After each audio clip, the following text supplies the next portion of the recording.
Poor housing environment contributes to a wide range of health issues and the spread of infectious diseases. Now, in Namibia, close to 500,000 people live either in shacks or in makeshift home structures, with the country reporting having about 113 informal settlements.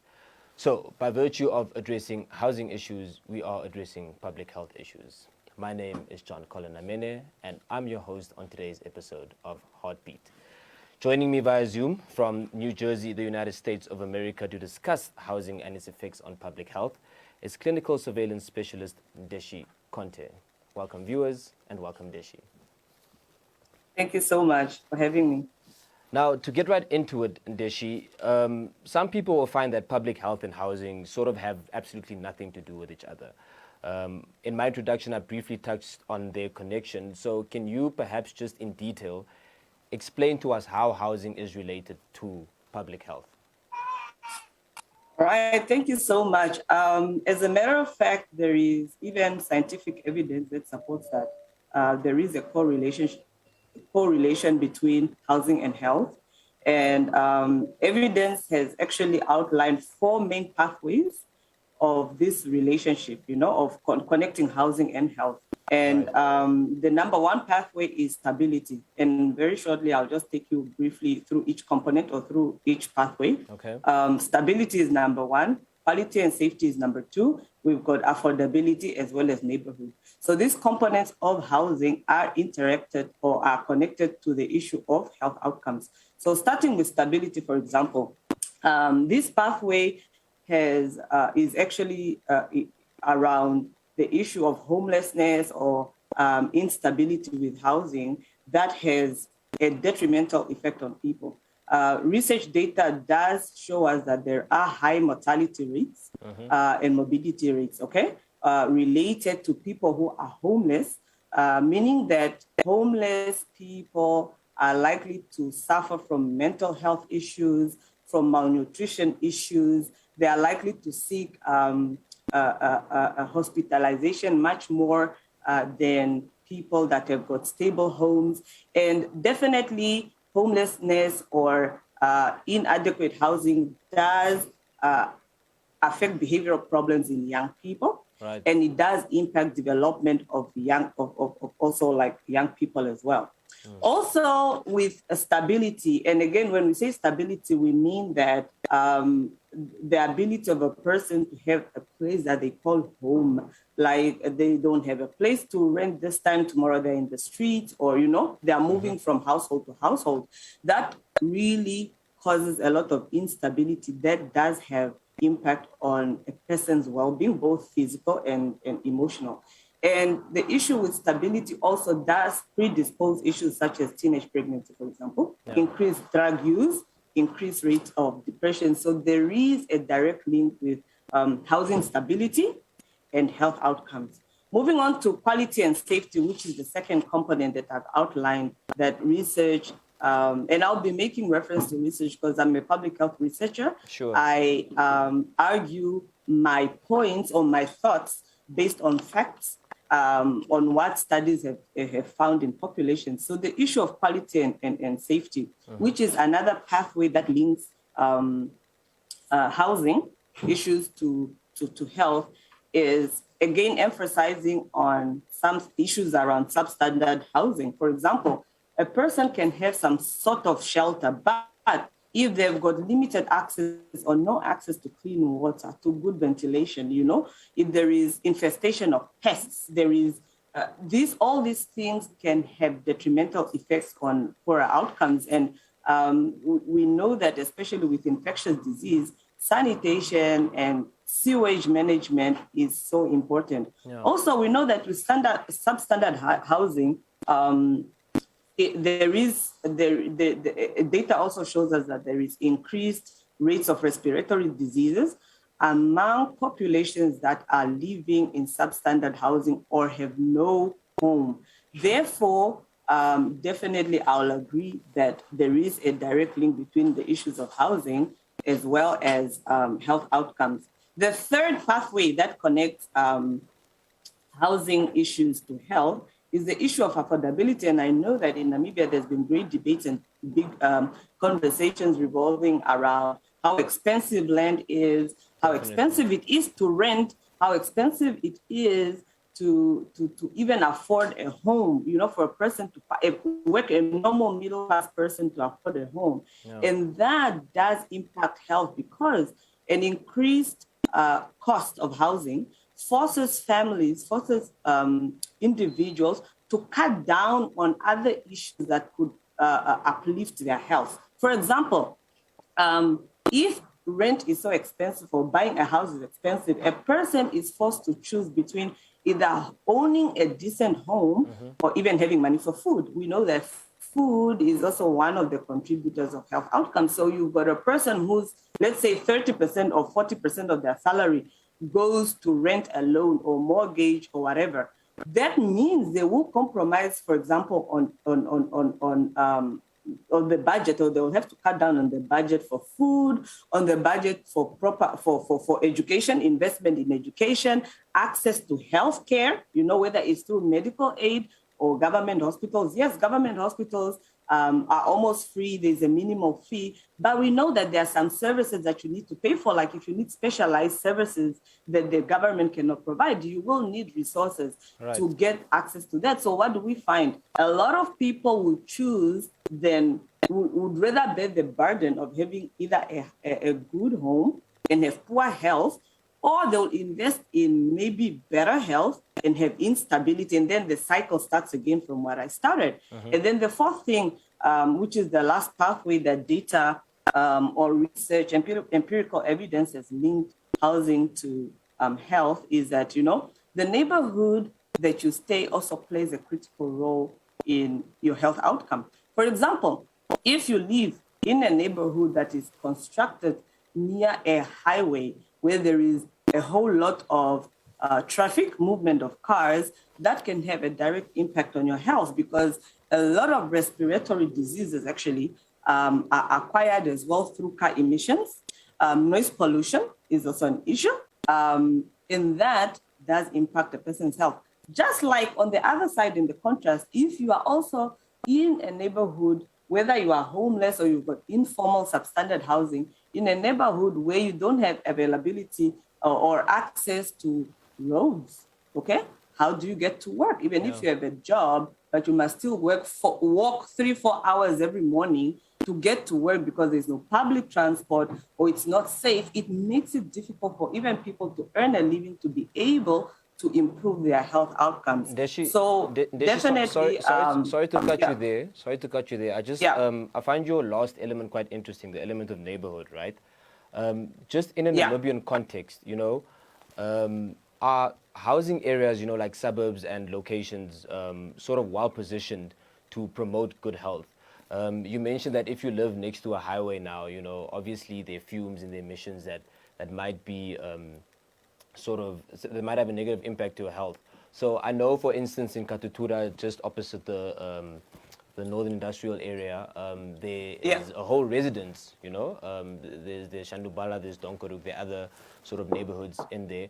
But holistically and generally, do you think that the Namibian sort of town planning scene promotes good health in terms of where locations are? I think in some instances, yes. And again, I am not a town planner. I'm a public health specialist. And for town planners, I think it is empirical that they consider some of these things. Like, for example, placing a neighborhood or constructing houses where there is an industrial area. I mean, there will be so many emissions and a lot of pollution of the air that will impact the residents of that place. So I think in Namibia, there is a mix of both. I think there are certain suburbs that are well positioned to just cater for housing. There is minimized noise pollution from extra factors. Of course, this does not consider like noise pollution from your neighbor partying, but I mean, like, okay, it's not next to a rail station or a highway or even a construction place. So I think in Namibia, some suburbs are, but there is room for improvement in where we actually provide space for people to have housing that is conducive to their health. Yeah. So it's basically safe to say that when local authority is planning on constructing houses, when town planners are sort of busy planning, you know, the model of the city or the town, when landlords are leasing their houses out or any sort of residence, they have to think of these four factors: stability, quality, affordability, and the neighborhood. I totally think so. Right. I totally Now, think so. moving on, I mean, everyone is sort of familiar with hepatitis E and its relationship with hygiene, right?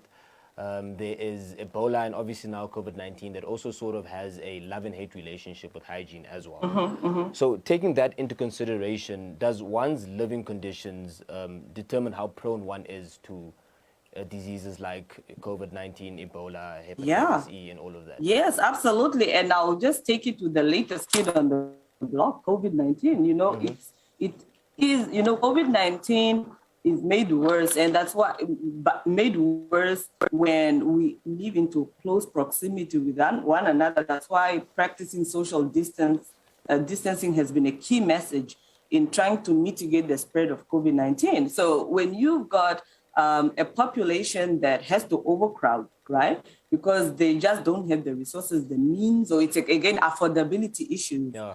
We will have a community of people that are highly susceptible to infectious diseases like overcrowding.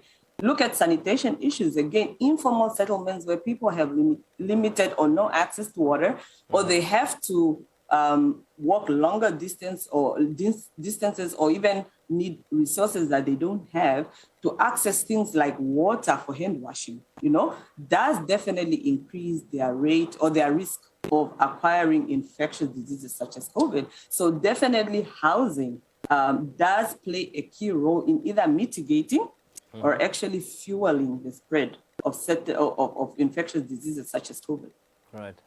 And then another interesting thing that I think we can just quickly touch on, housing is cited as a social determinant of health and well-being, right? But not everyone knows exactly what that means. Can you perhaps just sort of give us a rundown on what that actually refers to? All right. So a social determinant of health is actually anything that is either economic or social that can influence an individual or a group of people's health. Now, again, back to my earlier points, I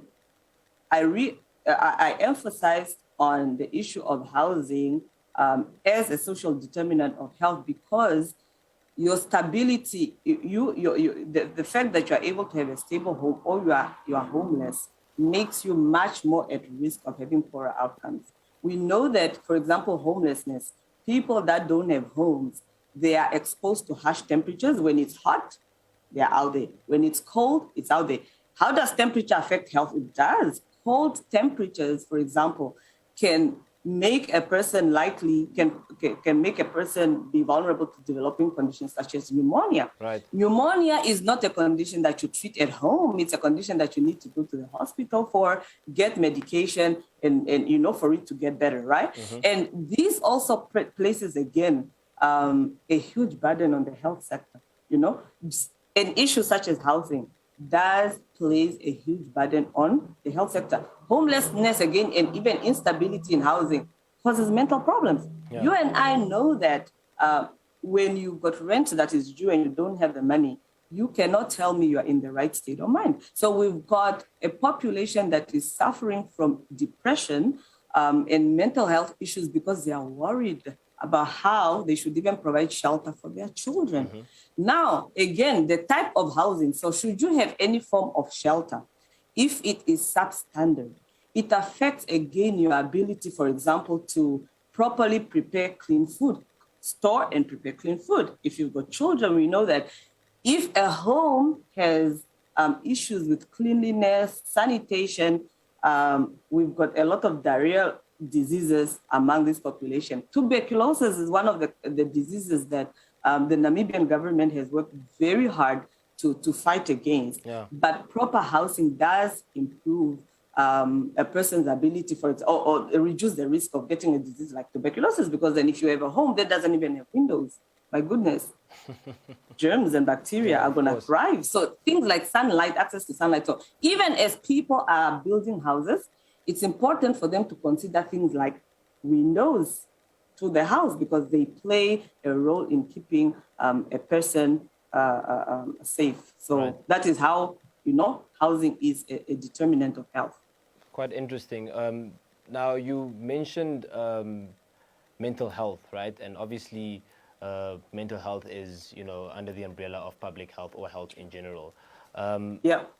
Do you think that structures such as, family and probably the church, but in this instance, your proximity to churches in terms of distance also plays a role on, or also has a relation to housing and health? For instance, if you have a family that isn't quite, conducive to be around, or if there are too many people in your house, does that also sort of play a role on your mental health, and I guess to a certain extent on your physical health as well? It can. It can. I can only imagine a situation where you've got a single-headed home and you've got 12 people to feed. And you've got 12 people in a household that has got 2 bedrooms or even 1 bedroom, right? So you, as the head of the family, are left with the burden of figuring out how to provide for these 12 people who may be different in gender, who may be different in age. They've got different needs that are left up to you to meet. So definitely, that person will have some burden, a mental burden, not just a financial one, not just an economic one, to figure out how to do this. We all know that whether you are the parent or the big sister or the big brother or the aunt, whenever you've got somebody in your care that you need to provide for, it becomes your responsibility, and you figure out how best you can provide for them. So yes, and then imagine this whole family of, let's say 12, hypothetically speaking, that is living in a small shack, and then one of them gets COVID. Yeah. Where do you have facilities to isolate? Ideally, the public health people, we are saying that if one person tests positive, we would like them to be isolated and be away from the family so they don't pass it on, because it's a highly contagious disease. But where does this person isolate? Where? Exactly. You have nowhere. You have no facilities to even isolate your room, because ideally you'd want this person to be in a separate room, using a separate bathroom, having no contact with the family. But the housing structure, if at all you even have a structure, would not be able to allow for isolation to take place. So what do we end up having? Having a whole bunch of 12 people getting COVID, some of them getting sick, some of them not having the facilities, the resources to access the proper care they need, and then death. And then the cycle again of mental health starts again, because when you lose a family member, you just don't brush it off and be like, oh, she died, she's gone, or he's gone, we move on. No, it takes a mental toll on you. Yeah. So, yes. It seems to be a rippling effect. But anyway, I think the most important question is in this entire conversation, how should housing conditions be improved to sort of reduce the spread of infectious diseases, or sort of just improve, health in general? Right. So I and I'm sure a lot of people know that really housing is a basic human need. Right. And that's also because health is a human need. Really, if you are not healthy, you are unable to be productive, and it does hinder even overall, the development of a country. So I think when we're considering the issue of housing as a means also to improve health outcomes, number one, let's address issues that are tied to the 4 pathways that I spoke about. Affordability. Yeah. Let us make housing affordable to the citizens. So you don't have to be rich, you don't have to be having a formal job, but let us have, even if it's having different categories of housing, that at least meet the minimum standard. And for me, I would say that a minimum standard of a house is one that is safe, okay? And it's free from physical hazards. So we don't want sewage to be standing there. I think that if you even provide shelter alone, but you have not sorted out the sewage management and sanitation issues, you have not provided adequate housing. Yeah. So when I say adequate housing, I don't mean like a 5-bedroom house. No, it can be a 1-bedroom house. You've got access to clean water. You've got waste management procedures that are there. You've got pest control, because other houses are infested with cockroaches and mice, and also those bring diseases on their own. So I will say that it is important for us to work on the affordability issue and make sure that we provide housing that is safe and free from physical hazards, especially for children. My love really lies with children and teenagers. They are a very, very a critical age group that I think I've seen too much data on children who die because of malnutrition and diarrhea, issues that could have been prevented if issues such as housing was actually taken care of. So an acceptable standard that can at least minimize diseases, injury, trauma, or even hinder childhood development. So that is what I would say that should be considered. Yeah. Do you have hope that the relationship between public health and housing in Namibia will sort of improve? I do. Frankly speaking, I think that I've sat in multiple meetings and supported multiple strategies that the Ministry of Health is really collaborating with other sectors because even, for example, the city of Windhoek, they have got a division in there that is looking at environmental health sanitation issues. So I do have hope that, that this can be sorted. I know it requires time, it requires resources, but it also requires political will. Frankly speaking, that and it is my hope that we can place more emphasis on affordability, because for Namibia, for the Namibian context, I think affordability of land and housing is the main barrier. It is the main barrier, and for as long as that barrier is there, we would always have a spillover of poor health outcomes as a result of that pathway that is, creating a barrier for Namibians. Yeah. Ndeshi, thank you so much for joining us. I think we have run out of time. I'd love to continue this conversation, but time is always a factor. That was clinical surveillance specialist Ndeshi Conteh for joining us via Zoom from the United States of America. We have unfortunately run out of time for this interesting episode of Heartbeat. My name is Colin Namene, and until next time, cheers.